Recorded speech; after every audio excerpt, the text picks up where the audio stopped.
അപ്പോൾ എങ്ങനെയുണ്ട് എക്സ്പീരിയൻസ് പറയും സിനിമയെക്കുറിച്ച്? നല്ല എക്സ്പീരിയൻസ് ആയിരുന്നു. ഭയങ്കര നല്ല പടമാണ്. എല്ലാവരും തിയേറ്ററിൽ പോയി വാച്ച് ചെയ്യണം. നല്ലതാണ്.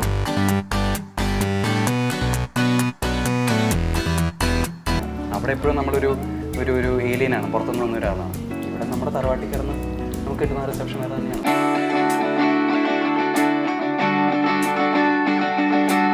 நான் கமல் சாரோட பெரிய ஃபேன், சின்ன வயசுலேருந்து கமல் சாரோட பெரிய ஃபேன். கொஞ்ச நாள் ஒரு கால் வருது, இந்த மாதிரி சுரேஷ் பாலாஜி சார் ஆஃபீஸ்லேருந்து கூப்பிட்றோம், கமல் சாரோட ஒரு படத்துக்கு நீங்கள் வரணும் அப்படின்னு சொல்கிறாங்க. எனக்கு அப்படியே ரெக்க கட்டி அப்படியே பறந்தாச்சு. நான் அடுத்த செகண்ட் இது இட்ஸ் லைக் எனக்கு எப்படி தெரியுமா, ஒரு ஆடில் தமிழில் ஒரு ஆடு வருது, 2 ലഡ്ഡു തിന്ന ആശയാ. ഈ കഥാപാത്രം ഞാൻ തന്നെ ചെയ്താൽ കൊള്ളാം, എന്നോട് സംശയം, ഞാൻ ചെയ്താൽ എനിക്ക് ഇഷ്ടപ്പെടും അല്ലെങ്കിൽ എൻ്റെ പ്രേക്ഷകർ ഇഷ്ടപ്പെടും, അങ്ങനെ തോന്നാനുള്ള ഒരു എലമെന്റ് എന്തായിരിക്കും ഈ കഥയിൽ? എക്സിറ്റ് അല്ലേ, ഇതെന്ത് എന്നെ ട്രോളുന്നത് പോലെ ഉണ്ട്. ഈ ലാലേട്ടൻ വരുന്ന ദിവസങ്ങൾ നിങ്ങൾ എങ്ങനെയാണ്, ഒരു പ്ലാനിങ് വല്ലതും ഉണ്ടാവും? നന്നായി മേക്കപ്പ് ചെയ്ത് റെഡി ആയിട്ടൊക്കെ ഇരിക്കും. പിന്നെ എന്താണോ പറയാൻ പോകുന്നത് ആ ആഴ്ച നമ്മൾ ചെയ്ത കുരുത്തക്കേടൊക്കെ നമുക്കറിയാലോ, അപ്പൊ പക്ക പ്ലാൻഡ് ആയിരിക്കും. എന്റെ ക്യാരക്ടർ അറിയണോണ്ടാണ് നീ അങ്ങനെ പറയാതിരുന്നത്. ഇപ്പൊ എല്ലാരും ചിരിച്ചു. ലാൽ സാർ നിർത്താതെ ചിരിക്കായിരുന്നു. ചേട്ടന്റെ ചോദ്യത്തിനുള്ള ഉത്തരം കിട്ടിയോ? കിട്ടി. തൃപ്തി ആയില്ല. എന്തായിരുന്നു ചോദ്യം? റിപ്പീറ്റ്. അതിനകത്ത് നിൽക്കുന്ന സമയത്ത് എനിക്കൊരു ഇനീഷ്യൽ ഡേയ്സിലൊക്കെ എനിക്ക് നാദിറയോട് ഭയങ്കര ദേഷ്യം. അറിയില്ല, ഈ ഇന്റർവ്യൂ ഒന്ന് കഴിയട്ടെ എന്നിട്ട് കാണാം ഇവനെ.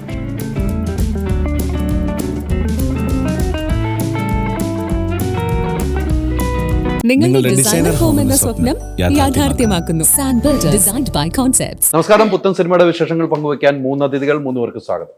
Thank you. റിൻഷ എവിടെയായിരുന്നു ഇത്ര നേരം? വീട്ടില്. അല്ല, മീൻസ് അവിടെയല്ല, പാലക്കാടായിരുന്നു. അതല്ലേ, ഇവരൊക്കെ കുറെ വെയിറ്റ് ചെയ്യണം. ആണല്ലേ.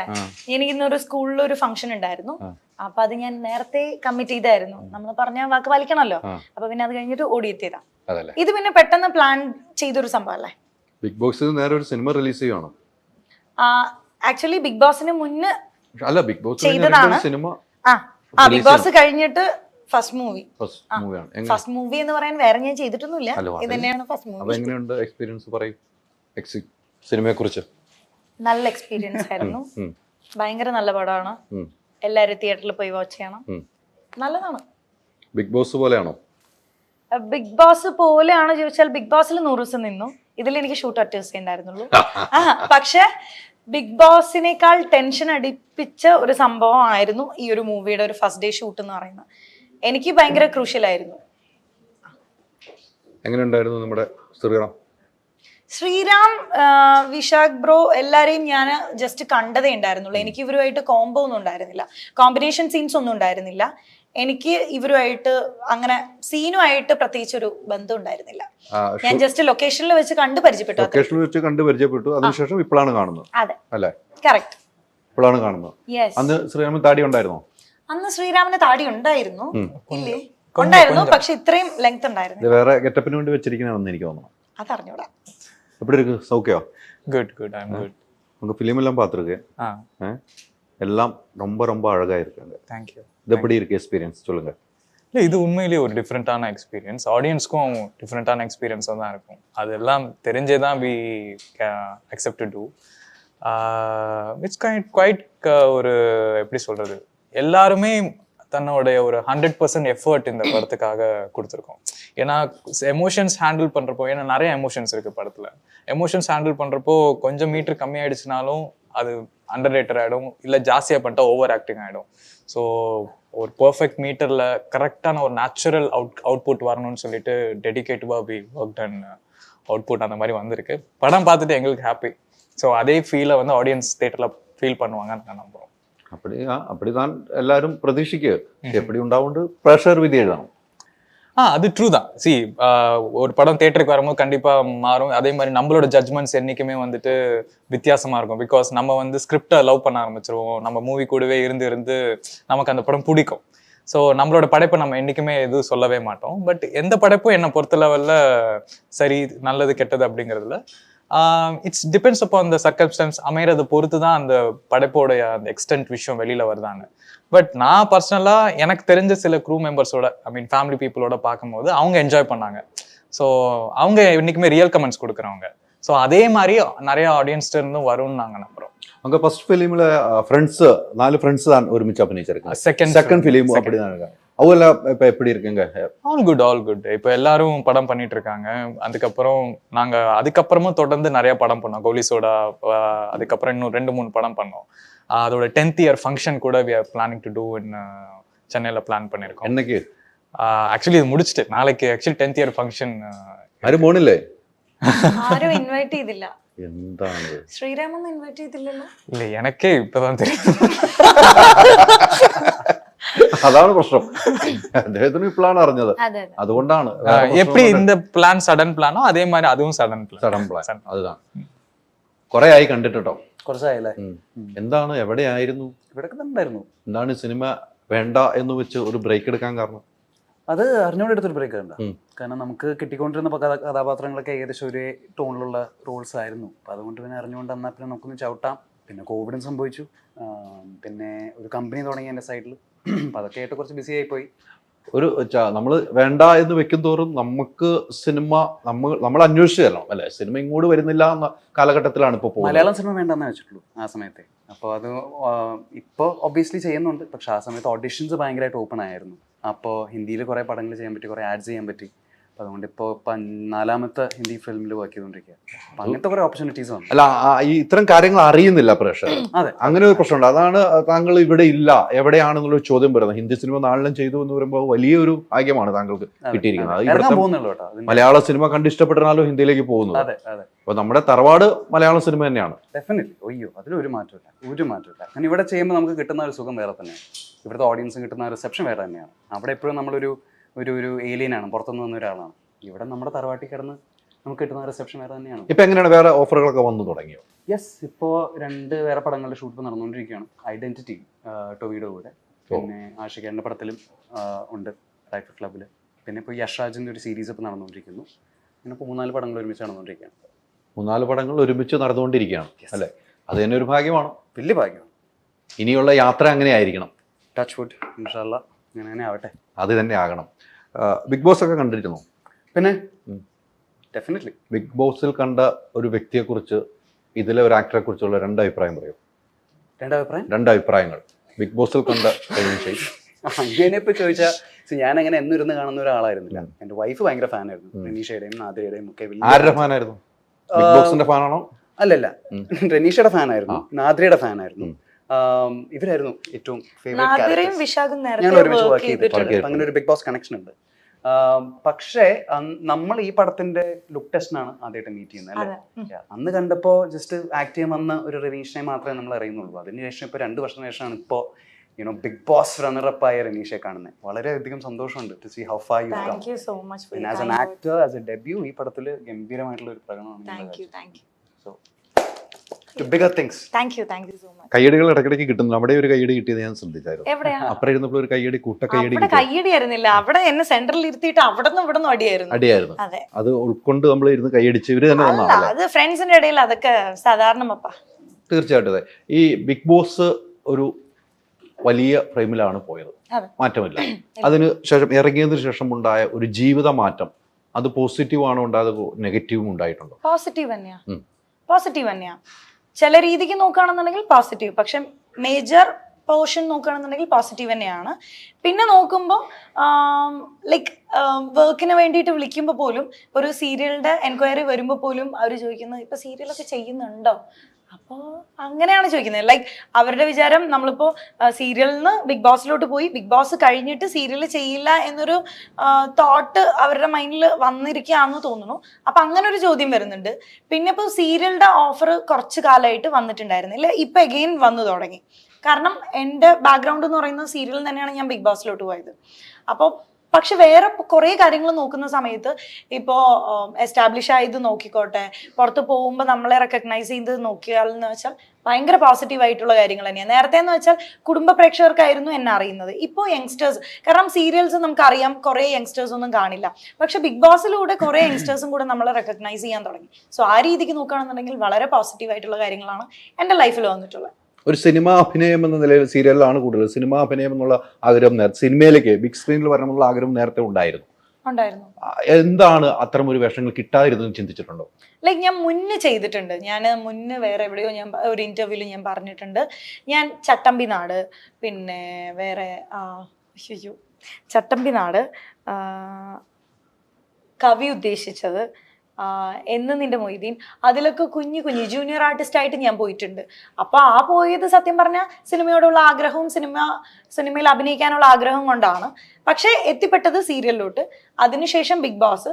പക്ഷെ ബിഗ് ബോസ് കഴിഞ്ഞ് പുറത്ത് വരുമ്പോൾ ഒരുപാട് മൂവീസ് വരും, അല്ലെങ്കിൽ ഓപ്പർച്യൂണിറ്റീസ് വരും എന്നുള്ളത് ഒരുപാട് പേരുടെ തെറ്റായ നോഷനാണെന്ന് ഞാൻ പറയും. കാരണം ടു ബി വെരി ഓണസ്റ്റ്, എനിക്കധികം ഓഫേഴ്സ് ഒന്നും വന്നിട്ടില്ല. ഒരെണ്ണം വന്നിട്ടുണ്ടായിരുന്നു, പക്ഷെ അത് എൻ്റെ ബാഡ് ലക്കാ തോന്നുന്നു. ആ സമയത്ത് ഞാൻ ദുബായിൽ ഒരു ഷോന് വേണ്ടി പോയ സമയത്ത് അവർക്ക് കോണ്ടാക്ട് ചെയ്ത് കിട്ടിയില്ല, അത് അങ്ങനെ മിസ്സായിപ്പോയി. അപ്പോൾ ബിഗ് ബോസ് കഴിഞ്ഞിട്ട് എക്സിറ്റ് വരുമ്പോൾ പോലും ഞാൻ ആ ഒരു ചെറിഷ്നെസ് അങ്ങനെ മെയിൻറ്റെയിൻ ചെയ്യാണ്. കാരണം ഇതിൽ നിന്നും ഇതെന്തുകൊണ്ട് ഒരു ബ്രേക്ക് ആയിക്കൂടാ, ഇതിൽ ഞാൻ ചെയ്തിരിക്കുന്ന ചെറിയൊരു ക്യാരക്ടർ ആണെങ്കിൽ പോലും ബിഗ് ബോസ് കാരണം ഇപ്പം എന്നെ കുറേ പേർക്ക് അറിയാം. അപ്പം അത് കാരണം എക്സിറ്റ് എന്തുകൊണ്ട് എനിക്കൊരു ബ്രേക്ക് ആയിക്കൂടാ എന്നുള്ളൊരു എന്താ പറയാ, അങ്ങനെ ഒരു ശുഭാപ്തി വിശ്വാസത്തോടെയാണ് ഞാൻ ഇരിക്കുന്നത്. ലൈക്ക് ഇപ്പോഴും എൻ്റെ ആഗ്രഹം മൂവി തന്നെയാണ്. ആ യാത്ര ആഗ്രഹവും സഫലമാകട്ടെ. Thank you. അല്ലെ, അത്ര നല്ല വേഷങ്ങൾ കിട്ടട്ടെ. Thank you. മലയാളം സിനിമയെല്ലാം പാക്കുங்களா? பார்ப்பேன். അപ്പം ലാസ്റ്റ് பார்த்த சினிமா எது மூவி? லாஸ்ட்டாக நான் பார்த்தது டொவினோ தாமஸ் சாரோட ஒரு படம் ஒன்று, சூப்பர்மேனா, மின்னல் முரளி. மின்னல் முரளி, அது பார்த்தேன். அதுக்கப்புறம் நிறைய படம் பார்ப்பேன். எனக்கு actually I have one defect, எனக்கு பேர் மறந்துடும். ஸோ ஃப்ரீக்வெண்ட்டாக பார்ப்பேன். ஐ மீன் நிறைய மூவிஸ். நீங்கள் எப்படி பார்க்குங்க மலையாளம் இண்டஸ்ட்ரி, எப்படி உங்களுக்கு view point? See, I'm not segregating. So நான் வந்து segregate பண்ணி பார்க்கறதில்ல. Why? Because எங்கள் ஃபேமிலியில் 4 ஜென்ரேஷனாக we are from film background. எனக்கு சின்ன வயசுலேருந்து சொல்லி கொடுத்தது எல்லாமே சினிமா. நான் சின்ன வயசுல இருந்து நடிக்கவும் ஆரம்பிச்சிட்டேன். ஸோ நான் சினிமாவை வந்துட்டு பொதுவாக தான் பார்க்குறேன். Cinema it's a universal language, it's a visual language. So விஷுவலாக நம்மளால ஒரு விஷயத்த, கதைனா we can write and tell. இப்போ ட்ராமானா நம்ம வந்து நடிச்சு காட்டுவோம். Cinema it's visually we can show something. So இது மூலயமா நம்மளால நிறைய விஷயத்த மாற்ற முடியும். ஏன்னா ஹரிச்சந்திரன் நாடகம் பார்த்து தான் காந்தி வந்து இன்ஸ்பயர் ஆகி வந்தேன்னே சொல்றாரு. ஸோ நிறைய பேருக்கு இன்ஸ்பிரேஷனாக இன்னைக்கு வந்து சினிமா வந்து இருக்கு. So cinema it's tuning up the future generation. So நான் அந்த ஒரு பாயிண்ட் ஆஃப் வியூவில் பார்க்குறேன். ஸோ நான் குளோபல் சினிமாவையும் அப்படி தான் பார்க்குறேன், நம்ம சினிமா அப்படி தான் பார்க்குறேன். ஸோ இந்த டியூனிங் அப்போடைய வால்யூமை நம்ம பெருசு பண்ணணும். So we have a volume button. So நம்ம வால்யூம் பட்டன் பெருசு பண்ணோம்னா சவுண்டு உலகம் முழுக்க கேட்கும். ஸோ நான் வந்து அந்த சவுண்ட் வால்யூம் பட்டன் பெருசு பண்ணுற ஃபோக்கஸில் இருக்கிறதுனால ஐம் நாட் சீயிங் திஸ். இது மலையாளம் பண்ணாலும் சரி, தெலுங்கு பண்ணாலும் சரி, எல்லாமே சினிமா தானே. So I feel like okay, இதுவும் சினிமா, நல்ல சினிமா, இதுவும் சினிமா, நல்ல சினிமா. இப்போ கன்னடா ஃபிலிம் KGF நல்ல சினிமா. ஸோ அந்த மாதிரி நான் எல்லாத்தையுமே எதில் நல்லது இருந்தாலும் அதை நான் வந்து ஹாப்பியாக பார்க்குறேன். உங்களுக்கு மலையாளம் ஃபிலிமில் ஒரு லாலேட்டன் இருக்கு, மம்முட்டி இருக்கு, ஒத்திரி ஆளுகளுக்கு உங்களுக்கு ഏറ്റവും ഇഷ്ടപ്പെട്ട ആൾ? எனக்கு லாலேட்டா மம்முக்கா 2 பேருமே நான் வந்து பர்சனலாக அவங்க கூட இருந்திருக்கேன். ஒரு சின்ன சின்ன கேரக்டர்ஸோட அவங்க கூட ஒர்க் பண்ணக்கூடிய ஆப்பர்ச்சுனிட்டிஸ் எனக்கு கிடச்சிருக்கு. ஸோ 2 பேர் கூடயும் ஒர்க் பண்ணியிருக்கேன், சினிமாவில் ஒர்க் பண்ணியிருக்கேன். எனக்கு 2 பேர்கிட்டையுமே 2 எக்ஸ்ட்ரீம். ஸோ 2 பேருமே வி கான்ட் கம்பேர். 2 பேருமே 2 இமயம் தான் சொல்லணும். மம்முக்கா வந்து இட்ஸ் லைக் அதிகமாக பேச மாட்டாங்க, பட் ஆனால் அவர் பேசுகிற ஒரு வேர்டும் ரொம்ப ஷார்ப்பாக இருக்கும், அது ஸ்ட்ரக்சர்டாக இருக்கும். லாலேட்டன் வந்துட்டு ரொம்ப ஜோகியல். இப்போ நம்ம வந்து பெரிய ஆர்டிஸ்ட் கிட்ட சம்டைம் ஷூட்டிங்கில் போய் பேசுறதுக்கு தயங்குவோம். நான் அப்படிதான் ஃபர்ஸ்ட் அந்த ஷூட்டிங்கில் வந்து நான் தயங்கி, லாலேட்டன் வந்து கேரவன்லேருந்து இறங்கி வராங்க, நான் வந்து அப்படியே தயங்கி அப்படியே நின்றுட்டே இருக்கேன். இதில் என்ன ஒரு விஷயம் அப்படின்னா, லாலேட்டனோட எங்கள் அப்பா வந்து அசிஸ்டன்ட் டைரக்டர். எங்கள் அப்பா வந்து அசிஸ்டன்ட் டைரக்டராக ஒர்க் பண்ணது ஐபி சசி சாரோட. ஸோ லாலேட்டனோட படத்துலலாம் அப்பா வந்து ஒர்க் பண்ணியிருக்காங்க. எங்கள் லாலேட்டன் வந்து அப்பாவுக்கு பட்ட பேர்லாம் வச்சுருக்காங்க, பரட்டன், லைக் ஷீ இஸ் வெரி ஜோகியல் எங்கள் அப்பா சொல்லியிருக்காங்க. எனக்கு தெரியாது, ஆனால் ஷூட்டிங் நான் போகும்போதே சொல்கிறாங்க லாலேட்டன் வந்து ரொம்ப ஜாலியான டைப், நல்லா விளையாடுவாங்க அப்படின்னு. கேரவன்லேருந்து அப்படியே இறங்கி வந்துட்டே இருக்காரு. அவர் என்னை பார்க்குறாரு, என்னை பார்த்துட்டு அவரே வந்து இவன் யாரு தெரியுமா, இவன் தான் இந்த படத்தோட வில்லன் அப்படின்னு சொல்லி அவரே he made a conversation. So இந்த மாதிரி விஷயம்லாம் எனக்கு வந்து ரொம்ப இன்ஸ்பைரிங். அந்த 2 பேர்கிட்ட இருந்தும் நான் நிறைய விஷயம் அப்சர்வ் பண்ணேன், நிறைய விஷயம் கற்றுக்கிட்டேன். So I love both of them. நீங்க திருஷ்யம் அங்க கமல்ஹாசனுக்கொപ്പം திருஷ்யம் தமிழ் வெர்ஷன் அந்த கேபிள் பாய் நடிச்சிருக்காங்க. ஆக்சுவலி இது நல்ல ஒரு திங். திருஷ்யம் படம் பார்த்துட்டு எங்க வீட்டுல சினிமா ஃபேமிலி அப்படிங்கிறதுனால படம் போட்டா படம் பார்த்து முடிச்சுட்டு ஒரு 4-5 hours கான்வர்சேஷன் நடக்கும். அந்த படம் எப்படி இருக்கு, என்னென்ன கேமரா பத்தி நான் பேசுவேன், என் தம்பி லைட் பத்தி பேசுவான், எங்க அப்பா ஸ்டோரி பத்தி பேசுவாரு, ஒரு டிஸ்கஷனே நடக்கும். எங்களுக்குள்ளேயே நாங்க ஒரு டிபேட் பண்ணிப்போம். நாங்க இந்த பாயிண்ட் வச்சு இது இந்த பாயிண்ட் இப்படி இருக்கு, அந்த பாயிண்ட் இருக்கு, வில் டாக். அப்படி திருஷ்யம் பார்த்துட்டு ஒரு நாள் நைட்டு 3 மணிக்கு பேச ஆரம்பிச்சு விடிய விடிய பேசுறோம்.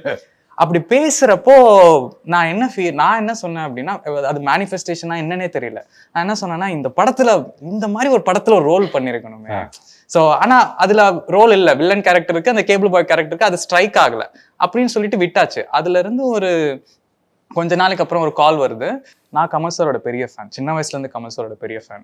கொஞ்ச நாள் ஒரு கால் வருது, இந்த மாதிரி சுரேஷ் பாலாஜி சார் ஆஃபீஸ்ல இருந்து கூப்பிடுறோம், கமல் சாரோட ஒரு படத்துக்கு நீங்க வரணும் அப்படின்னு சொல்லி சொல்றாங்க. எனக்கு அப்படியே ரெக்க கட்டி அப்படியே பறந்தாச்சு. நான் சரின்னு சொல்லிட்டு ஜாலியா போயிட்டு இதை அட்டன் பண்றேன். என்ன கதை என்ன படம் அப்படின்னு சொல்லி கேட்கும்போது இந்த மலையாள ரீமேக்கு திருஷ்யம்னு ஒரு மலையாள படம். அடுத்த செகண்ட் இது இட்ஸ் லைக் எனக்கு எப்படி தெரியுமா, ஒரு ஆட்ல தமிழ்ல ஒரு ஆட் வரும், கண்ணா 2 லட்டு தின்ன ஆசையா அப்படிங்கிற மாதிரி. It's like okay come on அப்படிங்கிற மாதிரி போனேன். ஆனா அப்படி சொன்னோடனே எனக்கு திடீர்னு கொஞ்சம் பேக் அடிச்சிட்டேன். ஆமா என்ன கேரக்டர் அப்படின்னு சொல்லி கேட்டேன். அந்த கேபிள் பாய் கேரக்டர் அப்படின்னாங்க. அதுக்கப்புறம் 3 லட்டு சின்ன ஆசையா.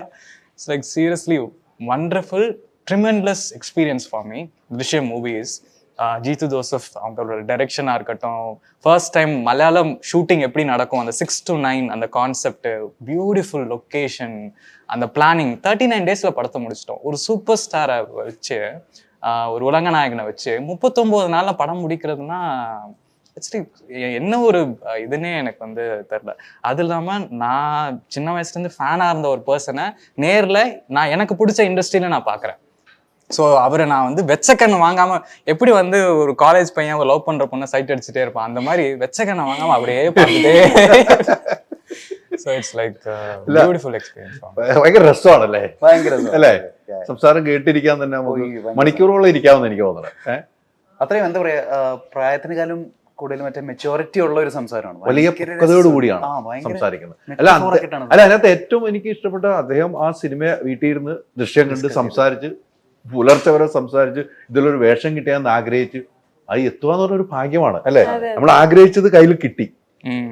ஸோ இதெல்லாம் வந்து சினிமா என்ன பொறுத்த லெவலில் சொல்கிறேன், நான் ஆசைப்பட்டு போன விஷயம் கிடையாது.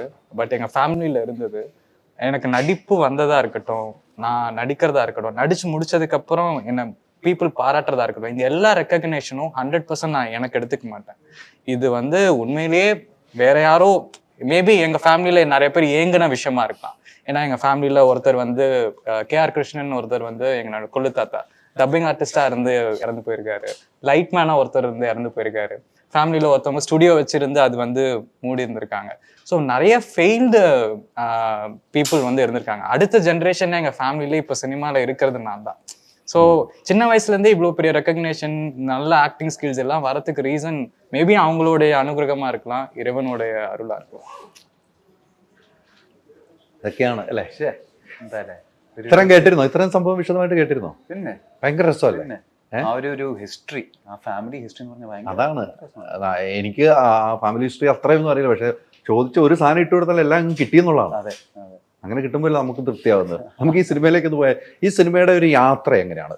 നമ്മൾക്ക് ടൂർ പോകുമ്പോൾ അങ്ങനെയൊക്കെ ഞാൻ കേട്ടിരിക്കുന്നു, നമ്മൾ എവിടെ പെട്ടുപോകുന്നു, അങ്ങനെയൊക്കെയാണ്. എങ്ങനെയാണ് ഈ യാത്ര ഈ സിനിമ? അങ്ങനെയല്ല, ഒരു ചെറിയൊരു ഗ്രാമം, അവിടെയുള്ള 4 പിള്ളേർ അവരൊരു ബംഗ്ലാവിൽ പെട്ടുപോവാണ്. രാത്രി നടക്കുന്ന കഥയാണ് ഈ പറഞ്ഞ എക്സിറ്റ് എന്നുള്ള പടം. ആ ബംഗ്ലാവിൽ പക്ഷേ ഒരു ഭ്രാന്തനുണ്ട്, അയാൾ ഈ പറഞ്ഞ പിള്ളേരെ ഒന്നൊന്നായിട്ട് വേട്ടയാടുന്നു.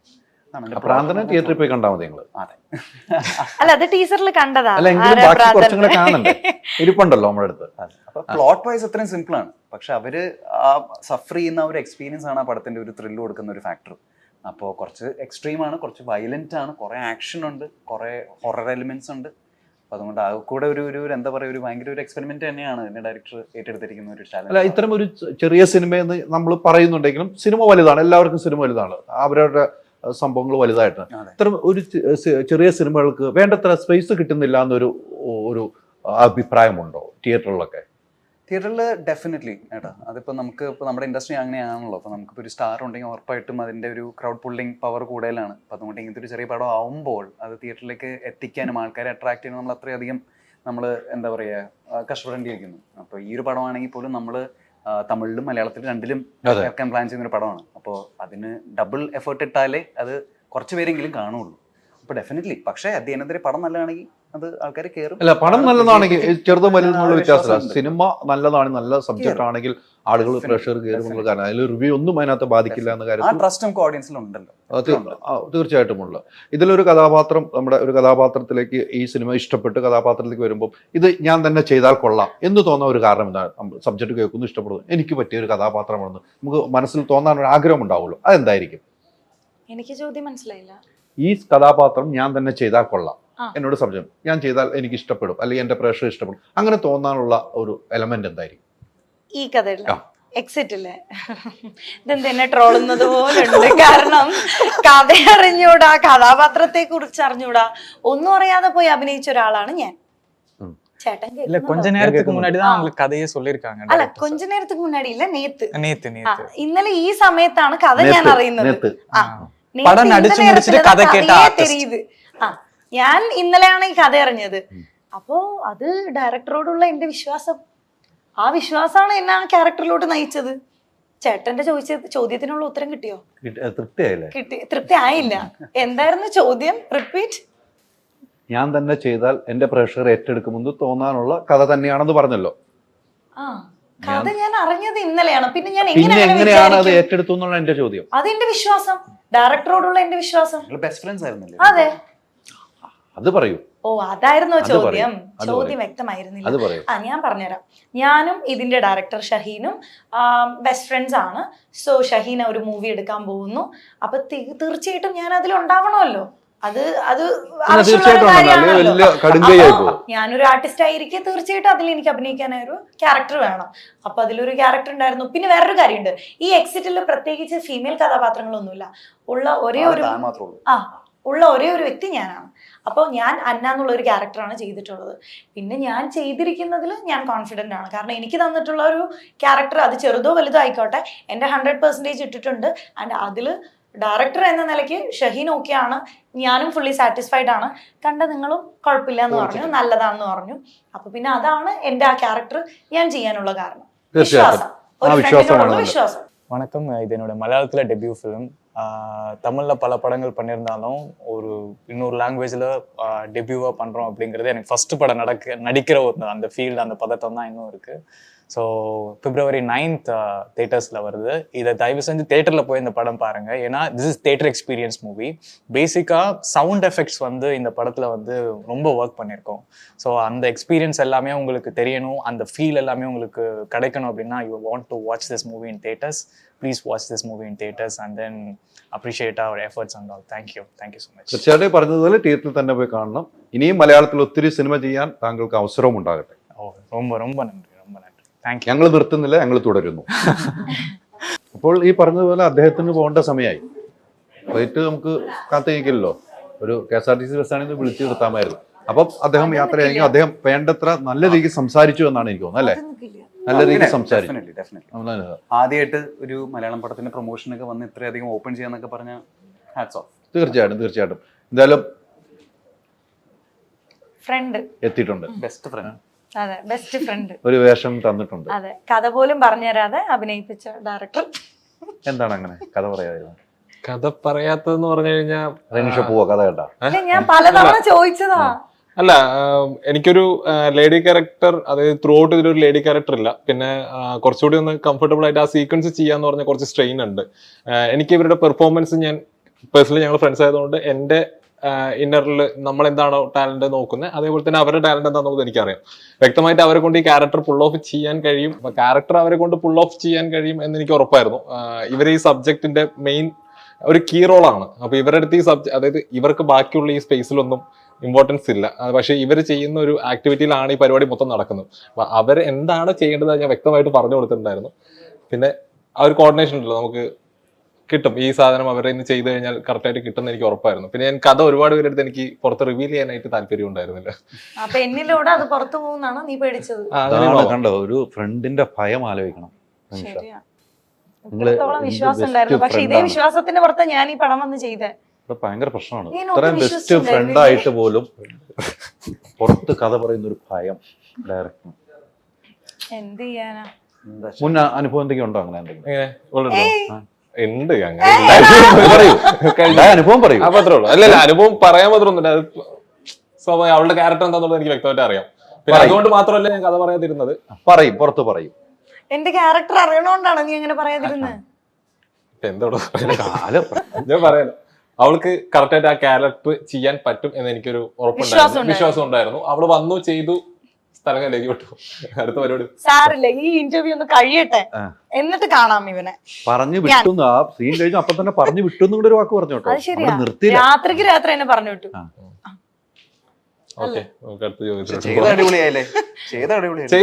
പറഞ്ഞല്ലോ, അത് പറഞ്ഞു, ആദ്യം പറഞ്ഞു. ചെയ്ത് ക്യാരക്ടർ അവർ ഗംഭീരമായിട്ട് ചെയ്തു. എനിക്ക് ഞാൻ ഹാപ്പിയാണ്. ഓക്കെ, കഥ അറിയാണ്ട് പൊളിച്ചേനെ. അതെ അതെ, കഥ അറിഞ്ഞെങ്കിൽ ഇതിലും കുറച്ചും കൂടെ കിട്ടുമായിരുന്നു. അത് വേണ്ട, എനിക്ക് ഇത്രയും മതി എന്നും കൂടെ ഒരു തീരുമാനം. ഇവർക്ക് ആ ഉള്ളിൽ നടന്ന കഥയെ കുറിച്ച് യാതൊരു അറിവുമില്ല. ഇവർക്ക് അറിയുന്നത് ഇവരൊരു കുട്ടിയെ പ്രസവിച്ച് കൊണ്ടുവരുന്നുള്ളത് മാത്രമേ ഉള്ളൂ. ആ കഥ ഞാൻ വ്യക്തമായിട്ട് പറഞ്ഞിരുന്നില്ലേ? പറഞ്ഞിരുന്നു. നീ പ്രസവിക്കുന്ന സീൻ നിനക്ക് അറിയില്ലേ? ഓക്കെ, നമുക്ക് ചേട്ടാ അടുത്ത ചോദ്യങ്ങളുണ്ടോ? സീൻ അറിയുന്നത് പൂർണ്ണ ഗർഭിണിയായപ്പോ സെറ്റ് ഇട്ടപ്പോഴും മനസ്സിലായില്ല. സെറ്റ് ഇട്ടപ്പോ മനസ്സിലായി, പ്രസംഗം കടന്നപ്പോഴാന്ന് പറഞ്ഞു. എന്താ കാര്യം അറിയണ്ടേ? ചേട്ടാ ഞാൻ ഷൂട്ട് ചെയ്തു പറഞ്ഞത് അല്ലേ? ശരി, എന്തായാലും വിശ്വാസമാണല്ലോ എല്ലാം. ആ വിശ്വാസത്തിൽ പങ്കാളിയായി, നല്ല വേഷം ചെയ്തു. അതില് ഡയറക്ടർ ഭയങ്കര തൃപ്തനാണ്, കൂടെ അഭിനയിച്ചവരും തൃപ്തനാണ്. കഥ കേൾക്കേണ്ട കാര്യം പോലും ഇല്ല, അതിനുള്ള കഴിവുള്ള ഒരു നടിയായിട്ടാണ് സംവിധാനം കൂട്ടിയത്. അതെ അതെ, എനിക്ക് കഥ കേൾക്കേണ്ട കാര്യമൊന്നുമില്ല, എന്താ ചെയ്യണ്ടേന്നൊന്ന് പറഞ്ഞാൽ മതി, നിങ്ങൾ കൈ കൊടുക്കും. നിങ്ങൾ രണ്ടും ഇരുന്നപ്പോഴാണ് വേറൊരു ലെവലിലേക്ക് കൂടെ എത്തിക്കാൻ പറ്റിയത്. എത്ര ആൾക്ക് ആഗ്രഹമായിരുന്നു സിനിമ ഞാൻ എഞ്ചിനീയറിംഗ് ഒരു സെക്കൻഡ് ഇയർ, ഇതിപ്പോ 8 വർഷമായി ഞാൻ സിനിമയുടെ ബാക്കിൽ ഓടാൻ തുടങ്ങിയിട്ട്. ഞാൻ ചെന്നൈയിലാണ് പഠിച്ചത്, LV പ്രസാദിൽ പഠിച്ചിരുന്നു. അതിനുശേഷം പിന്നെ മനോഹരം, വിനീതേട്ടൻ്റെ ഇവിടെ അസിസ്റ്റന്റ് ഡയറക്ടർ ആയിരുന്നു. പിന്നെ തെലുങ്ക് പ്രോജക്റ്റ് വർക്ക് ചെയ്തിരുന്നു, മനോരമ മാക്സ്, പിന്നെ ഇപ്പോൾ എക്സിറ്റ്. ഇത്രയും ആഗ്രഹങ്ങളോട് കൂടിയുള്ള ഒരു സിനിമയാണ് അല്ലേ? ഇത്തരം ഒരു സബ്ജക്റ്റ് പുതിയ കുറച്ച് ആളുകളെ വെച്ച് ചെയ്യുമ്പോൾ അതിന്റെ ഒരു പ്രൊഡ്യൂസർ എന്ന നിലയിലേക്ക് വരുമ്പോൾ പല ആളുകളെടുത്ത് സമീപിച്ചിരുന്നു. എങ്ങനെയാണ് അതിന്റെ ഒരു കടമ്പ? ഞാൻ അതായത് ഞാൻ ഇതിന് മുന്നേ ഒരുപാട് സബ്ജക്ട് ചെയ്തിട്ടുണ്ട്, ഒരുപാട് പ്രൊഡ്യൂസേഴ്സിനെ മീറ്റ് ചെയ്തിട്ടുണ്ട്, ഒരു 49 സംതിങ് പ്രൊഡ്യൂസേഴ്സിനെ മീറ്റ് ചെയ്തിട്ടുണ്ട്. പക്ഷേ എക്സിറ്റിന്റെ കഥ ഞാൻ വേണു സാറിന്റെ അടുത്ത് മാത്രമേ പറഞ്ഞുള്ളൂ. ഫസ്റ്റ് ടൈം പുള്ളിയുടെ അടുത്ത് പറഞ്ഞു, പുള്ളി ഇംപ്രസ്ഡ് ആയി. ആ ഒരു മൊമെന്റിൽ ഞങ്ങളുടെ പ്രൊജക്ട് ഓൺ ആയി. പിന്നെ ഞാൻ ഇവരെല്ലാവരും ഒറ്റ സിംഗിൾ മീറ്റിംഗ് ആണ്, ആ സിറ്റിംഗിൽ തന്നെ എല്ലാവരും ഓക്കെ ആയിരുന്നു. എല്ലാവരും ഓക്കെ ആയിരുന്നു. ഞാൻ ഒരു പ്രോമിസിംഗ് പ്രൊജക്ട് ആയിരിക്കും എന്നൊരു വിശ്വാസം ഉണ്ട്. എല്ലാവരും പറയുന്ന പോലെ തന്നെ ബാക്കി ഓഡിയൻസ് തീരുമാനിക്കട്ടെ. പ്രൊഡ്യൂസറിന്റെ ധൈര്യത്തിന് സമ്മതിക്കണം. പിന്നെ തീർച്ചയായിട്ടും അതാണ് ഭയങ്കര റിസ്ക് ആയിട്ടുള്ള പ്രോജക്റ്റ് ആണ്. അതൊരു ഫീൽ ഗുഡ് ഹാപ്പി പടമൊന്നും അല്ല. അതും എല്ലാം ഫസ്റ്റ് ടൈം ഡയറക്ടർ, എല്ലാവരും പുതിയ ആക്ടേഴ്സ്, അല്ലെങ്കിൽ എന്നെ പോലത്തെ ചെറിയ ആക്ടേഴ്സ്, വലിയ റിസ്ക് തന്നെയാണ്. അപ്പോൾ സമ്മതിക്കണം. അല്ല, ഇത്തരം സിനിമകൾ ചെയ്യാൻ പ്രൊഡ്യൂസർമാർ ആ സബ്ജക്ട് ഇഷ്ടപ്പെട്ട് വരുന്നവരാണെങ്കിൽ ഓക്കെയാണ്. വെറും ബിസിനസ് മൈൻഡിൽ വരുന്നവരല്ലെങ്കിൽ അത് പ്രശ്നമാണ്. സബ്ജക്ട് ഇഷ്ടപ്പെട്ട് സിനിമയോട് ഇഷ്ടപ്പെട്ട് വന്നാൽ ആ പ്രൊഡ്യൂസർ ഓക്കെയാണ് എന്ന് ഞാൻ കാണുന്നു. തന്നെയാണ് അതിന്റെ ഒരു USP. അല്ല, ആദ്യ പ്രൊഡ്യൂസറിന്റെ അടുത്ത് പോയപ്പോൾ തന്നെ അദ്ദേഹത്തിന് ഇഷ്ടപ്പെട്ടു എന്ന് പറയുമ്പോൾ അതിന്റെ ഒരു അതാണ് ആ പ്രൊഡ്യൂസറിനുള്ള ഒരു ക്വാളിറ്റിയാണ്. തീർച്ചയായിട്ടും ആ ക്വാളിറ്റിയാണ്. ഈ തമിഴ് നമുക്ക് ശ്രീറാം വേണമെന്ന് തീരുമാനിക്കാനുള്ള കാരണം എന്തായാലും ആക്ച്വലി ഇതൊരു ബോർഡർ ബേസ്ഡ് ആയിട്ടാണ് ഈ സബ്ജക്ട് നടക്കുന്നത്. അപ്പൊ ഞാൻ ആക്ച്വലി പാലക്കാടാണ്, അപ്പൊ എനിക്ക് കുറച്ചുകൂടി ബോർഡർ കണക്ഷൻസ് ഉണ്ട്. അപ്പോൾ നമ്മുടെ നാട്ടിൽ ഇതുപോലത്തെ കുറെ ഞങ്ങളുടെ നാട്ടിൽ മിക്സഡ് ആയിട്ടാണ്. ഇപ്പോൾ ഞങ്ങൾ ആക്ച്വലി റാവുത്തർ സ്റ്റൈലിൽ നമ്മൾ സംസാരിക്കുന്ന സമയത്ത് തമിഴ് മിക്സും മലയാളമായിട്ടാണ് ഞങ്ങൾ വേറൊരു ലാംഗ്വേജ് പോലെ അത് യൂസ് ചെയ്യുന്നത്. അപ്പൊ എനിക്ക് തമിഴുമായിട്ട് കണക്ഷൻസ് ഉണ്ട്. പിന്നെ ഈ ശ്രീറാം ഇതിലൊരു ക്യാരക്ടർ, ആ ക്യാരക്ടറിന് വ്യക്തമായിട്ട് ആ നാട്ടിനെ കുറിച്ച് ഒരു അറിവുണ്ടാവരുത്. അവിടെയുള്ളവരെല്ലാവരും മലയാളീസാണ്. ഈ ക്യാരക്ടർ ആ നാട്ടിലേക്ക് വന്ന പോലെയാണ് ഞാൻ പ്ലേസ് ചെയ്തിട്ടുള്ളത്. അപ്പൊ ശ്രീറാമിനെ സംബന്ധിച്ചിടത്തോളം എനിക്ക് വിശാഖ് ബ്രോയുടെ പെർഫോമൻസിൽ ഭയങ്കര കോൺഫിഡൻസ് ആയിരുന്നു. ഓക്കെ, പുള്ളി വേറെ ലെവലാക്കും. പക്ഷെ ഓപ്പോസിറ്റ് നിൽക്കുന്ന ക്യാരക്ടറും അതുപോലെ തന്നെ എനിക്ക് സ്ട്രോങ് ആയിട്ടൊരു പെർഫോമൻസ് ആണ് മോസ്റ്റ്ലി ഈ പടത്തിൽ കിടക്കുന്നത്. അപ്പൊ അതുകൊണ്ട് തന്നെ സ്ട്രോങ് ആയിട്ടൊരു പെർഫോമർ വേണമായിരുന്നു. അപ്പൊ ഞാൻ ശ്രീറാമിനെ നവരസയില് നമ്മുടെ വെബ് സീരീസ് വന്നപ്പോഴാണ് ഞാൻ കാണുന്നത്. കണ്ടു കഴിഞ്ഞാൽ പെർഫോമൻസ് എനിക്ക് ഭയങ്കര ഇഷ്ടപ്പെട്ടു. ഞാൻ സെർച്ച് ചെയ്ത് നോക്കിയപ്പോൾ പുള്ളി നാഷണൽ അവാർഡ് വിന്നർ ആയിരുന്നു. അപ്പൊ ഞാൻ നേരെ പോയി, പിന്നെ ഇതിനേക്കാളും വലിയൊരു ഓപ്ഷൻ ഇല്ല, ഓക്കെ സ്ട്രോങ് പെർഫോമർ ആണ്, കൊണ്ടുവന്നു ചെയ്യിച്ചു. പിന്നെ പുള്ളിയുടെ ഒരു ഫിസിക്കൽ കാര്യങ്ങളും നമ്മുടെ മൈൻഡിലൊരു ക്യാരക്ടർ ഉണ്ടായിരുന്നു, അത് വ്യക്തമായിട്ട് പുള്ളിയിൽ വന്നു. അല്ല, പുള്ളിയുടെ സംസാരത്തിൽ നിന്ന് നമുക്ക് മനസ്സിലായി അത് സംസാരിച്ചു കഴിഞ്ഞാൽ സിനിമയെ ഇഷ്ടപ്പെടുന്ന ഒരാൾ തന്നെ, സിനിമാ കുടുംബത്തിൽ നിന്ന് വരുന്ന ആളാണ്. ഇപ്പം പറഞ്ഞല്ലോ വിനീന്റെ ഒക്കെ അഭിനയം ഭയങ്കര ഇഷ്ടപ്പെട്ടു. റനീഷ കുറേ നേരം അങ്ങോട്ട് നോക്കുന്നു ഇങ്ങോട്ട് നോക്കുന്നുണ്ടോ, ഞാൻ അതാ ശ്രദ്ധിച്ചോണ്ട് പറയുമ്പോഴും. ഓക്കെ ഓക്കെ ഓക്കെ അല്ലെ, ശ്രദ്ധിച്ചില്ലായിരുന്നോ? എങ്ങോട്ട് നോക്കി അല്ലെ, ഉൾക്കൊണ്ടാണ് കാര്യങ്ങൾ മുന്നോട്ട് അല്ല, ഷഹീം പറഞ്ഞ കാര്യങ്ങൾ ഞാനിങ്ങനെ പറഞ്ഞു തന്നെ ഉൾക്കൊള്ളുമായിരുന്നു. ആദ്യം പറഞ്ഞ കാര്യമാണോ? അല്ലല്ല, ഇപ്പൊ പറഞ്ഞുകൊണ്ടിരിക്കുന്ന കാര്യം. ഇപ്പൊ പറഞ്ഞുകൊണ്ടിരിക്കുന്ന കാര്യങ്ങളൊക്കെ. ഈ ബിഗ് ബോസ് ഒക്കെ കണ്ടിരുന്നോ? ബിഗ് ബോസ് ഞാൻ കണ്ടിരുന്നു. അപ്പോൾ എന്ത് തോന്നി? ഇവളെന്താണോ അതന്നെയായിരുന്നു അതിനകത്തും. അതന്നെയായിരുന്നു. ഞാൻ ഭയങ്കര ഒരു പ്ലാൻഡ് ആയിരുന്നു. നീ എന്ത്? ഒട്ടും പ്ലാൻഡ് അല്ലായിരുന്നു. വരുന്ന വഴിക്ക് നോക്കാന്ന് പറഞ്ഞിട്ടായിരുന്നു ഞാൻ അകത്ത് കയറിയ. അങ്ങനെ തന്നെയാ പോയത്. അങ്ങനെ തന്നെയാ പോയത്. പക്ഷെ വരുന്ന വഴിക്ക് പോയി ഇറങ്ങിയില്ല. ഇല്ല, 100 ദിവസം തുടർന്നു. അവസാനം ഇറങ്ങി. ഞാൻ കേറിയപ്പോ ഞാൻ പ്രാർത്ഥിച്ചൊരു കാര്യമായിരുന്നു, ആ വീടിനുള്ളിൽ ഫസ്റ്റ് കാല് വെക്കുന്നത് ഞാൻ, അപ്പൊ ലാസ്റ്റ് കാല് വെക്കുന്നത് ഞാൻ ആവട്ടെ എന്ന് പറഞ്ഞ് പ്രാർത്ഥിച്ചിട്ട് ആ ഉള്ളിൽ കയറിയ. അതെന്തായാലും മൂപ്പര് കേട്ടു. അത് കൃത്യമാണ് അല്ലേ? അങ്ങനെ ഒരു പ്രാർത്ഥനയോടെ കയറിയല്ലേ? ഈ ലാലേട്ടൻ വരുന്ന ദിവസങ്ങൾ നിങ്ങൾ എങ്ങനെയാണ്, ഒരു പ്ലാനിങ് വല്ലതും ഉണ്ടാവും? നന്നായി മേക്കപ്പ് ചെയ്ത് റെഡി ആയിട്ടൊക്കെ ഇരിക്കും. പിന്നെ എന്താണോ പറയാൻ പോകുന്നത് ആ ആഴ്ച നമ്മൾ ചെയ്ത കുരുത്തക്കേടൊക്കെ നമുക്കറിയാലോ, അപ്പൊ പക്ക പ്ലാൻഡ് ആയിരിക്കും. പക്ഷെ പുള്ളി അതൊന്നും ചോദിക്കില്ല, അതാണ് വേറൊരു ട്വിസ്റ്റ്. ഒന്നും ചോദിക്കില്ല. ഞാൻ കഴിഞ്ഞ ദിവസം ലാലേട്ടൻ ഇന്റർവ്യൂ എടുത്തപ്പോൾ ലാലേട്ടൻ്റെ 3 ചിരികളാണ് എനിക്ക് ഇഷ്ടപ്പെട്ടത്. ഒന്ന് ചന്ദ്രലേഖയിൽ ഒരു ചിരി, ഒന്ന് ബിഗ് ബോസിലൊരു ചിരിയുണ്ട്. ബിഗ് ബോസിലൊരു ചിരി ഓർക്കുന്നില്ലേ? ഇപ്പൊ കഴിഞ്ഞ ദിവസം ഒരു ആഡ് ഫിലിം ഷൂട്ട് ചെയ്യുമ്പോൾ ഒരു ചിരിയുണ്ട്. ലാലേട്ടൻ അത് പറയുമ്പോൾ ചിരി, ബിഗ് ബോസിലെ പേര് ആ ചിരി പറയുമ്പോൾ തന്നെ ലാലേട്ടൻ ഇപ്പോഴും ചിരിക്കുകയാണ്. നിങ്ങൾ ആരെങ്കിലും പ്രതീക്ഷിച്ചതോ അത്രയും ഒരു ചിരി ലാലേട്ടനിൽ നിന്നും ആ സമയത്ത്? ഇല്ല, അത് റിനോഷേട്ടൻ ആ ഡയലോഗ് പറഞ്ഞപ്പോഴല്ലേ, അത് പറഞ്ഞപ്പോ എല്ലാരും ചിരിച്ചു. ലാൽ സാർ നിർത്താതെ ചിരിക്കായിരുന്നു. അത് കണ്ടപ്പോഴായിരുന്നു ഞങ്ങള് ഭയങ്കരമായിട്ട് ചിരിച്ചത്. കാരണം ആ പേര് പുറത്ത് പറയുമ്പോൾ നമ്മൾ അടക്കി ചിരിക്കാറല്ലേ പതിവ്, പക്ഷെ സാറ് ഓപ്പൺ ആയിട്ട് ചിരിച്ചപ്പോൾ നമ്മൾ ഭയങ്കരമായിട്ട് ചിരിച്ചു. സാറ് ഭയങ്കര പോസിറ്റീവ് ഓവറുള്ള ഒരു മനുഷ്യനാണ്. കാരണം ഞാനാകെ ലാൽ സാറെ 2 വട്ടേ നേരിട്ട് കണ്ടിട്ടുള്ളൂ, അകത്തോട്ട് കയറ്റുമ്പോഴും പുറത്തോട്ട് ഇറക്കുമ്പോഴും.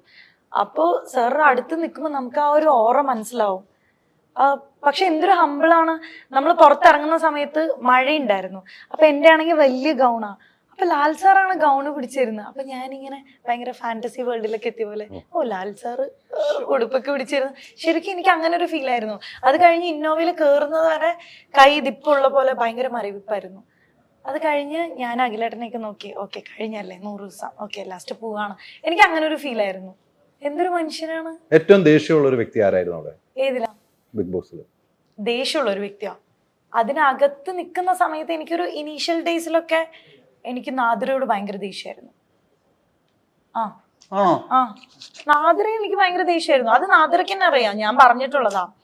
അത് കഴിഞ്ഞിട്ട് പിന്നെ എനിക്ക് ദേഷ്യം തോന്നിയത് ഗോപികയോട്. അത് ഞാൻ ഗോപികയോട് പറഞ്ഞിട്ടുണ്ട്, അതിനകത്ത് തന്നെ വെച്ച് പറഞ്ഞിട്ടുണ്ട്. പിന്നെ എനിക്ക് ദേഷ്യം തോന്നിയത് ഇല്ല, അഖിലേട്ടനോടും തോന്നിയിട്ടുണ്ട്. ശരിയാ, കുറെ പേരോട് തോന്നിയിട്ടുണ്ട് കേട്ടോ, എല്ലാം പറയണോ? ഇപ്പൊ എവിടെയാ? ഇപ്പൊ ആരോടെങ്കിലും ദേഷ്യമുണ്ടോ? ഇപ്പൊ എനിക്ക് ആരോടും ദേഷ്യം. ഇവരൊക്കെ ആയിട്ട് കോണ്ടാക്ട് ഉണ്ടോ? ഒട്ടുമിക്ക എല്ലാവരുമായിട്ട് കോണ്ടാക്ട് എന്ന് വെച്ചാൽ ആരോടും അധികമില്ല, എന്നാൽ ആരോടും ഒരു കുറവുമില്ല. എല്ലാരോടും ഒരു ലിമിറ്റില്.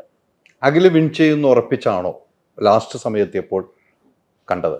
അഖില് വിൻ ചെയ്യും അങ്ങനെയൊന്നുമില്ല. ഞാൻ ഇറങ്ങുന്ന സമയത്ത് ഞാൻ പ്രിപ്പയർഡ് ആയിരുന്നു. ഒന്നുകിൽ അഖിലേട്ടൻ അല്ലെങ്കിൽ ഞാൻ, കിട്ടിയാ ഊട്ടി അല്ലെങ്കിൽ പോട്ടെ, അങ്ങനത്തെ ഉള്ള ഒരു സംഭവമായിരുന്നു. കാരണം അതുവരെ എത്തിയല്ലോ. എന്നെ സംബന്ധിച്ച് ആ 100 ദിവസം നിൽക്കാന്ന് പറഞ്ഞാൽ ചെറിയ കാര്യമേ അല്ല. അപ്പൊ പിന്നെ കിട്ടിയ ലോട്ടറി, ഇല്ലെങ്കിൽ ഓക്കെ കുഴപ്പമില്ല. അറ്റ്ലീസ്റ്റ് ആ 100 ദിവസം നിൽക്കാൻ ഞാൻ വേർത്തിയാണെന്ന് കുറച്ചു പേർക്കെങ്കിലും തോന്നിയോണ്ടാണല്ലോ ഞാൻ അവിടെ നിൽക്കുന്നത്. എന്നെ സംബന്ധിച്ച് അത് തന്നെ വലിയൊരു കാര്യമാണ്. ഇനി ബിഗ് ബോസിലേക്ക് പോകുന്നവരോടത്ത് ഒരു ഉപദേശം ഉണ്ടെങ്കിൽ എന്ത് പറയും? സീസൺ വരികയാണ്. അതിപ്പോ എന്റെ പേഴ്സണൽ എക്സ്പീരിയൻസിൽ പറയണമെന്നുണ്ടെങ്കിൽ, പുറത്തിറങ്ങിയതിന് ശേഷം എന്നോട് കുറെ പേര് പറഞ്ഞിട്ടുണ്ടായിരുന്നു, ഫ്രണ്ട്ഷിപ്പ് നമ്മൾ അവിടെ പോയപ്പോൾ കുറച്ച് എപ്പിസോഡ്സ് ഒക്കെ കണ്ടപ്പോൾ ഫ്രണ്ട്ഷിപ്പ് ക്രിയേറ്റ് ചെയ്യാൻ വേണ്ടി പോയ പോലെ തോന്നി എന്ന് പറഞ്ഞു. അപ്പൊ എന്നോട് കുറച്ച് പേര് പറഞ്ഞു, ഫ്രണ്ട്ഷിപ്പ് കാരണമാണ് നീ എവിടേക്കോ ഒന്ന് ബാക്കിലോട്ട് പോയേ എന്ന് പറഞ്ഞു. അപ്പോൾ പക്ഷെ എൻ്റെ പേഴ്സണൽ ലൈഫിൽ ഞാൻ അങ്ങനെ കുറെ നല്ല ഫ്രണ്ട്സിനെ മെയിൻറ്റെയിൻ ചെയ്യുന്ന ഒരാളാണ്. ചിലപ്പോൾ ആ ക്യാരക്ടർ തന്നെ ആയിരിക്കും അവിടെ റിഫ്ലക്ട് ചെയ്തിട്ടുണ്ടാവുക. സോ അങ്ങനത്തെ ക്യാരക്ടർ ഉള്ളവരാണ് അകത്തോട്ട് പോകുന്നതെന്നുണ്ടെങ്കിൽ അതൊക്കെ അങ്ങോട്ട് മാറ്റി വെച്ച് ഗെയിമിൻ്റെതായ രീതിയിൽ കണ്ടിട്ട് അങ്ങോട്ട് നിൽക്കുക. 2 ഇമേജുകൾ ഉണ്ടാവും എന്ന് പറയുന്നു ബിഗ് ബോസിൽ പോകുന്നത്. ഒന്നിലെ നമ്മൾ പോയി ഇറങ്ങി വരുമ്പോൾ നമുക്കൊരു ബാഡ് ഇമേജ് ഉണ്ടാവും, അല്ലെങ്കിൽ നമ്മൾ ഹൈപ്പാവും. അത് സത്യമാണോ? അത് തനി സ്വരൂപം അനുസരിച്ചിട്ടുണ്ടാവും. അവിടെ എന്ന് വെച്ചാൽ ഫസ്റ്റിൽ ഒരാഴ്ചയൊക്കെ നമ്മൾ അഭിനയിച്ചൊക്കെ നിൽക്കും. ലൈക്ക് സംസാരിക്കുമ്പോൾ നല്ല മലയാളം, ഞാനൊക്കെ അങ്ങനെയായിരുന്നു. ആദ്യത്തെ ആഴ്ചയൊക്കെ സ്പഷ്ടമായ മലയാളം, നല്ല നല്ല മലയാളം വാക്കുകൾ, കടിച്ച പൊട്ടാത്ത വാക്കുകൾ, എന്തെങ്കിലുമൊക്കെ പറയുമ്പോൾ ഞാനൊരു 2-3 വട്ടം മനസ്സിൽ പറഞ്ഞു നോക്കും. അത് അവിടെ ഓരോരുത്തരായിട്ടാണല്ലോ സംസാരിക്കുന്നത്. അടുത്ത ആളൊക്കെ സംസാരിക്കുമ്പോൾ ഞാൻ അവരുടെ കാര്യങ്ങളൊന്നും അല്ല കേൾക്കുന്നത്, ഞാൻ അടുത്തത് എന്ത് പറയുമ്പോൾ എന്താണ് പറയേണ്ടത്, അങ്ങനെയുള്ള കാര്യങ്ങളാണ്. അത് ഒരാഴ്ച അങ്ങോട്ട് കഴിയുമ്പോൾ പിന്നെ നമ്മൾ നമ്മുടെ വീട്ടിൽ ഒരു അവസ്ഥയായിരിക്കും. പിന്നെ എൻ്റെ പാലക്കാട് സ്ലാങ് ഒക്കെ ഇടയിൽ വന്നു. നമ്മൾ എങ്ങനെയാണോ വീട്ടിൽ ആ രീതിക്ക് അങ്ങോട്ട്. പക്ഷെ വേറൊരു കാര്യം കൂടെ ഉണ്ട്, 24 മണിക്കൂർ നമ്മൾ 21 പേര് ചെയ്യുന്ന കാര്യങ്ങൾ കംപ്ലീറ്റ് ആയിട്ട് എപ്പിസോഡിൽ വരണമെന്നില്ല. അത് ട്രിംഡ് ആണ്. അപ്പൊ ആ 1 hourൽ എന്താണ് പോകുന്നത് ആ ഒരു ഇമേജ് ആയിരിക്കും ഓഡിയൻസിന് കിട്ടുക. അപ്പോൾ എന്താണ് പുറത്ത് ഫുട്ടേജ് പോകുന്നത് എന്നുള്ളതിനെ ബേസ് ചെയ്തിട്ടായിരിക്കും പുറത്ത് നമുക്ക് വരുന്ന ആ ഒരു ടൈറ്റിൽ അല്ലെങ്കിൽ നമ്മളെക്കുറിച്ച് ഓഡിയൻസിന് കിട്ടുന്ന ഒരു ഐഡിയ എന്ന് പറയുന്നത്. തിരിച്ചു വന്ന് കണ്ടു കഴിഞ്ഞപ്പോൾ 1 മണിക്കൂർ ഫുട്ടേജ് ആണല്ലോ പോകുന്നത്. തിരിച്ചു വന്ന് കണ്ടപ്പോൾ ഞാൻ ഇതിലും മോശമായി ആരോടെങ്കിലും പ്രതികരിച്ചിട്ടുണ്ടാകും, അല്ലെങ്കിൽ ഇതിലും നന്നായിട്ട് ഞാൻ പ്രതികരിച്ചിട്ടുണ്ടാകും, നന്നായി ചെയ്തിട്ടുണ്ടാകും, അത് വന്നില്ല എന്ന് കണ്ടിട്ടുണ്ടോ? അത് വന്നിട്ടില്ല, അങ്ങനെ ഒരു ഫീൽ ഉണ്ടായിട്ടുണ്ടോ? അങ്ങനെ ഫീൽ ഉണ്ടാവണമെങ്കിൽ ഞാൻ ഫസ്റ്റ് പുറത്ത് വന്നിട്ട് ഞാൻ ആ എപ്പിസോഡൊക്കെ ഇരുന്ന് കാണണം. ഞാൻ കണ്ടിട്ടേ ഇല്ല. തിരിച്ചു വന്നതിന് ശേഷം ഇനി എന്തിനാ കാണുന്നത്? അല്ല, ഞാൻ അത് നമ്മൾ അവിടെ എന്താ കഴിഞ്ഞേ, അവിടെ എന്താ ചെയ്തേ, എന്താ സംസാരിച്ചെന്നൊക്കെ നമുക്കറിയാലോ. ഞാൻ എൻ്റെ യുക്തിക്കനുസരിച്ചിട്ടാണ് ഞാൻ അവിടെ നിന്നിട്ടുള്ളത്. എൻ്റെ മനസാക്ഷിക്ക് ഏതാണ് ശരിയെന്ന് തോന്നുന്ന കാര്യങ്ങളാണ് ഫേവർ ചെയ്ത് സംസാരിച്ചിട്ടാണെങ്കിൽ അങ്ങനെ, എഗെയിൻസ്റ്റ് ചെയ്ത് സംസാരിച്ചിട്ടാണെങ്കിൽ അങ്ങനെ. അപ്പോൾ അതിലെനിക്ക് ഇന്ന് വരെ ഞാൻ ചെയ്ത കാര്യത്തിലോ ഞാൻ സഞ്ചരിച്ച വഴിയിലോ എനിക്ക് ഇതുവരെ ഒരു റിഗ്രറ്റും തോന്നിയിട്ടില്ല. അങ്ങനെ തോന്നിയാലല്ലേ ഞാൻ പോയി നോക്കേണ്ട കാര്യമുള്ളൂ. ഞാൻ സാറ്റിസ്ഫൈഡ് ആണ്. പിന്നെ ഇപ്പോഴും പലരും പറയും നീ അങ്ങനെ ചെയ്തോണ്ടാ ഇങ്ങനെ ചെയ്തോണ്ടാ, പക്ഷെ എൻ്റെ ആ പാത്തിലൂടെ നോക്കുമ്പോൾ ഞാൻ ചെയ്തെല്ലാം കറക്റ്റ് ആയിരുന്നു. അപ്പൊ പിന്നെ അവർ പറയുന്നത് ഒരുപക്ഷെ അവർ കണ്ടതിനെ ബേസ് ചെയ്തിട്ടായിരിക്കും, അവർ ഫീൽ ചെയ്തതായിരിക്കും. പക്ഷെ ഞാൻ എന്ന പേഴ്സൺ ആ ഒരു സ്ഥാനത്ത് നിൽക്കുന്ന സമയത്ത് ഞാൻ ചെയ്തെല്ലാം എൻ്റെ മനസാക്ഷിക്ക് കറക്റ്റ് ആയിരുന്നു. അപ്പൊ അതിൽ റിഗ്രറ്റ് ഒന്നുമില്ല, അത്രേ. ഇനാഗ്രേഷൻ ഒക്കെ കൂടിയോ? ഇനാഗ്രേഷൻ ഇറങ്ങിയതിന് ശേഷം കൂടി. പൈസ ഒക്കെ കൂട്ടിയോ? ആ പൈസ വരുന്നുണ്ട്. എത്ര രൂപ വെച്ചാണ് ഇപ്പം? അതൊന്നും ഇപ്പൊ പറയാൻ പറ്റൂല, ക്യാമറ എല്ലിരിക്കണ. അഖിൽമാരാർ 5 ലക്ഷം അഖിൽമാരാർ എന്റെ ഇന്റർവ്യൂ പറഞ്ഞ 5 ലക്ഷം വാങ്ങുന്നതെന്ന് പറഞ്ഞു. ഞാൻ ഇന്ന് വരെ ഒരു പരിപാടിക്ക് 5 ലക്ഷം വാങ്ങിയിട്ടില്ല. എത്ര മേടിച്ചിട്ടുണ്ട്? അതൊന്നും ഞാൻ പറയൂല. അതിലും കൂടുതൽ അയ്യേ എന്തി പറയണേ, അങ്ങനെയൊന്നും അല്ല ചേട്ടാ. ചിലപ്പോൾ നമ്മളെ വിളിക്കുന്നത് ഭയങ്കര സാധാരണക്കാരായിരിക്കും. 2 ദിവസം മുന്നേ ഞാൻ ഒരു ഇനോഗ്രേഷന് പോയിട്ടുണ്ടായിരുന്നേ, അത് കുത്താമ്പുള്ളിയിലായിരുന്നു. സാധാരണ അവർ ഇതിനു മുന്നേ അങ്ങനെ ഒരു ആർട്ടിസ്റ്റിനെ വെച്ച് ചെയ്തിട്ടുമില്ല. അധികം ആൾക്കാരൊന്നും ഉണ്ടായിരുന്നില്ല. അവരുടെ ഫാമിലി, അവരുടെ ഫ്രണ്ട്സ്, ചുറ്റുവട്ടത്തുള്ളവർ അത്രേ ഉണ്ടായിരുന്നുള്ളൂ. അപ്പൊ അവരൊക്കെ പേയ്മെന്റ് പറയുമ്പോൾ ഞാൻ അങ്ങോട്ട് പറയില്ല, അവരോട് ചോദിക്കും എന്താണ്. അപ്പൊ നമുക്ക് ആ ഒരു റേഞ്ച് മനസ്സിലാവും. അപ്പൊ ഞാൻ കുറച്ച് അങ്ങോട്ട് കയറ്റി പറയും. അപ്പൊ ഒരു നോ പറയുകയാണെങ്കിൽ ഓക്കെ ശരി ആയിക്കോട്ടെ. പിന്നെ ഞാൻ വർക്ക് ഒന്നും മിസ് ചെയ്യാറില്ല, മാക്സിമം ചെയ്യാം എന്നുള്ള രീതിയിൽ തന്നെ. നല്ല വർക്ക് ആണെന്നുണ്ടെങ്കിൽ ഞാൻ ചെയ്യും. ഒരു അടുത്ത സീസൺ വരുമ്പോൾ ഈ എല്ലാ ബിഗ് ബോസിലും അങ്ങനെയാണ് കാണുന്നത്. ഒരു സീസൺ തുടങ്ങി കഴിഞ്ഞാൽ ആദ്യത്തെ ബിഗ് ബോസിലെ ആളുകൾ ഔട്ട് ആവുകയാണ്, അങ്ങനെയാണ് വരുന്നത്. അത്തരം ഒരു ഭയമുണ്ടോ? ഇനിയിപ്പോ അടുത്ത സീസൺ വരുമ്പോൾ റെനിഷയ്ക്ക് ഒത്തിരി വർക്ക് കിട്ടുന്നു, അങ്ങനെ ഭയമുണ്ടോ? ഇല്ല, അങ്ങനെയൊന്നുമില്ല. എനിക്കിപ്പോൾ തിരിച്ചു പോവുകയാണെന്നുണ്ടെങ്കിൽ എനിക്ക് സീരിയലിലോട്ട് തന്നെ പോവാം. പക്ഷെ ഞാൻ ഇത്ര ദിവസം സീരിയൽ ഞാൻ ഓക്കെ പറഞ്ഞിട്ടുണ്ടായിരുന്നില്ല. പിന്നെ ഫസ്റ്റ് വന്ന ആ ഒരു ഇനീഷ്യൽ ടൈമിൽ എനിക്ക് സീരിയൽസേ വന്നിട്ടുണ്ടായിരുന്നില്ല. അപ്പം ഞാൻ വിചാരിച്ചു, അപ്പം ഞാൻ എനിക്ക് പരിചയമുള്ള കൺട്രോളർ ചേട്ടന്മാരുണ്ട്, അപ്പം ഞാനിങ്ങനെ അവരുമായിട്ട് ഡിസ്കസ് ചെയ്തു.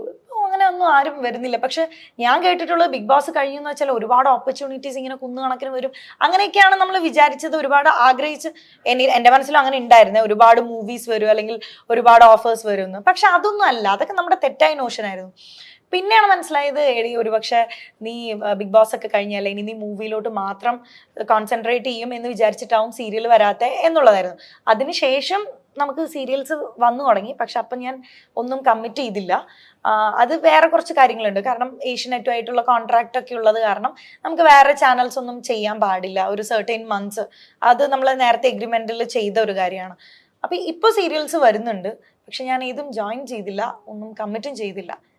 അതിന്റെ റീസൺ മൂവീസ് ഏതെങ്കിലും വരികയാണെന്നുണ്ടെങ്കിൽ ചെയ്യാമെന്നുള്ള രീതിക്കാണ് ഇരിക്കുന്നത്. മാറ്റി നിർത്തപ്പെട്ടിട്ടുണ്ടോ എന്നെയോ സിനിമയിൽ നിന്ന്? ഇല്ല, എനിക്കങ്ങനെ തോന്നിയിട്ടില്ല, ഒരിക്കലും തോന്നിയിട്ടില്ല. കാരണം ഒരു ആദ്യത്തെ പടത്തിൽ തന്നെ ഭയങ്കര ഒരു സക്സസ്ഫുൾ ആയിട്ടുള്ള ഒരു ക്യാരക്ടറാണ് കിട്ടിയത്. തീർച്ചയായും. ഐക്കോണിക് ആയിട്ടുള്ള ഒരു സാധനമായിരുന്നു. ഇന്നും ആ പേരിൽ അറിയപ്പെടും. ഇന്നും ആ പേരിലാണ് അറിയപ്പെടുന്നത്. പലർക്കും എൻ്റെ ശരിക്കുള്ള പേര് അറിയില്ല, അല്ലെങ്കിൽ കറക്റ്റായിട്ട് പ്രൊണൗൺസും ചെയ്യാറില്ല. അപ്പോൾ മാറ്റി നിർത്തിയതായിട്ട് എനിക്ക് തോന്നുന്നില്ല. അത് കഴിഞ്ഞിട്ട് കിട്ടിയ ക്യാരക്ടേഴ്സൊക്കെ എല്ലാം ഏകദേശം ഒരേ ഒരു സോണിൽ ആക്കിയതായിട്ട് എനിക്ക് തോന്നിയിരുന്നു. പക്ഷെ അത് ഈ ഇൻഡസ്ട്രിയുടെ ഒരു ബൈ പ്രൊഡക്റ്റ് ആണ്. എസ്പെഷ്യലി നമ്മുടെ ഇൻഡസ്ട്രിയിൽ നമുക്കിവിടെ കേരളത്തിൽ ഇപ്പോഴും ആസ് എൻ ആക്ടർ എൻ്റെ ഒരു കഴിഞ്ഞൊരു പടത്തിൽ എൻ്റെ ഒരു പെർഫോമൻസ് എന്താണോ അതിൻ്റെ ബേസിസിലാണ് പിന്നെ എന്നെ വിളിക്കുന്നത് അടുത്തൊരു പടത്തിലേക്ക്. ഓഡിഷൻ കൾച്ചർ ഇപ്പോഴും എന്താ പറയുക, ഒരു 1-2 പടത്തിൽ അഭിനയിച്ചാൽ പിന്നെ വേറൊരു പടത്തിൽ പിന്നെ ഓഡിഷൻ ചെയ്യാത്ത ആക്ടേഴ്സാണ് കൂടുതലും, അല്ലെങ്കിൽ ആ കൾച്ചർ ഇല്ല ഇവിടെ.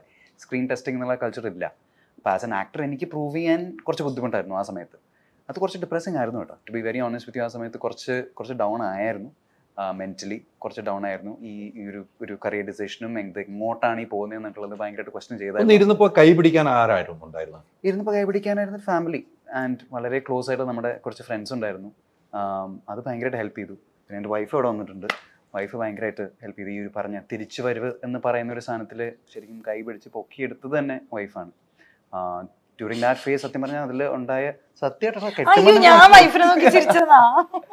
അല്ല, ബട്ട് സീരിയസ്ലി ആ ഒരു സ്ട്രെങ്ത്തും ആ സപ്പോർട്ടും നമുക്ക് ഇൻഡസ്ട്രിക്ക് പുറത്തുള്ള ഒരു ഫാമിലി ഫ്രണ്ട്സ് എന്നുള്ള ആ ഒരു സാധനം ഭയങ്കര ഇമ്പോർട്ടൻ്റ് ആണെന്നാണ് എനിക്ക് തോന്നുന്നത്. കാരണം ഇൻഡസ്ട്രിയിൽ നമുക്ക് കോളീഗ്സ് ഉണ്ടാവും, ഫ്രണ്ട്സും ഉണ്ടാവും, പക്ഷേ നമ്മൾ റെലവൻസ് അല്ലാണ്ടായിപ്പോയ അപ്പം തന്നെ അതിൽ നിന്നുള്ള പലരും ഒരു ബാക്ക് സീറ്റ് എടുക്കാൻ തുടങ്ങും. അത് ഒരു വേണ്ട എന്ന് തോന്നിയോ?